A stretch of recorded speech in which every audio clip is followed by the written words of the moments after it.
You know, there are a lot of smartphones coming out right now, and especially in the flagship space, we're seeing a big shift in the kinds of features that might be available in those compared to other phones that might be at a lower price point. Now, while the Honor 9X might not be considered a flagship device, there are actually some features on here that are not available on even the higher priced phones. And that's what I want to go through for a little bit right now.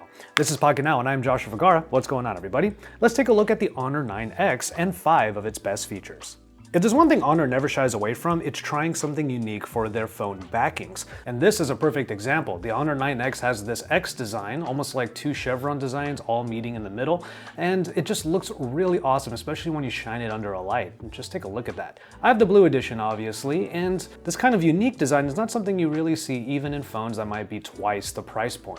Another thing you might notice on the back is a fingerprint reader. This is another feature we're starting to see less and less of as Face Unlock becomes more popular, and even if it might be pretty reliable now, the fingerprint reader has always been, for the most part, reliable.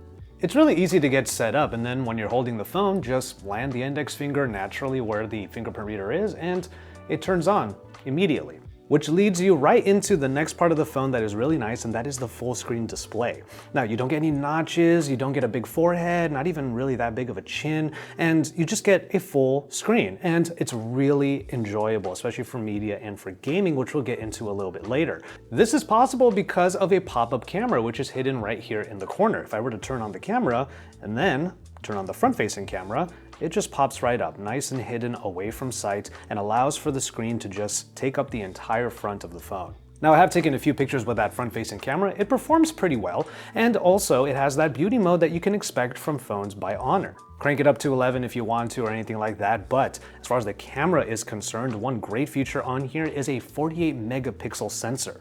It's one of 3 cameras that's here on the back. You have the 48 megapixel main sensor, you have an 8 megapixel wide, and then a 2 megapixel depth sensor for portraitures.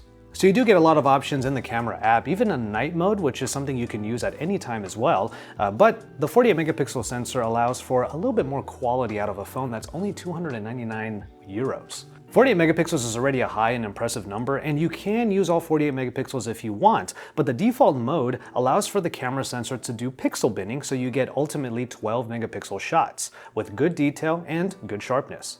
And finally, there's one more thing about this phone that is really awesome, and that happens to be its performance.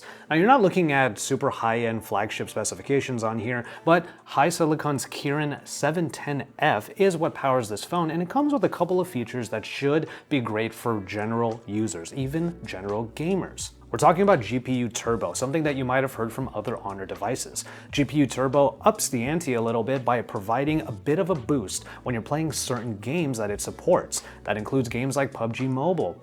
That's not to say this phone is incapable of playing plenty of other games. I have installed a few other ones on here, including Mario Kart Tour, and it does quite well. And for those of you out there who want to move on to the next shooter, of course Call of Duty Mobile works fine on this as well. So with all of that in mind, it's pretty obvious that there's just enough thought put into a phone this cheap so that it still provides a good experience for anyone who might scoop it up. You still get 8 gigabytes of RAM and 128 gigabytes of onboard storage in the more premium tier models, and if you're still clamoring for a headphone jack, that is also available on the bottom as well. So yeah, that's a quick look at the Honor 9X. This is a phone that provides a few features that you might not actually find in flagship phones today, and I think that's one of the most significant takeaways about this smartphone. The phone is becoming available in more places and still at a very low price. So I want to know what all of you think about the Honor 9X. Get into the comment sections down below. Let me know if you're in an area where this phone is going to become available and if you're going to scoop one up for yourself. It's really light on the wallet, but it's not light on the features. In any case, I'm going to go ahead and call it on this one. Thank you so much for watching.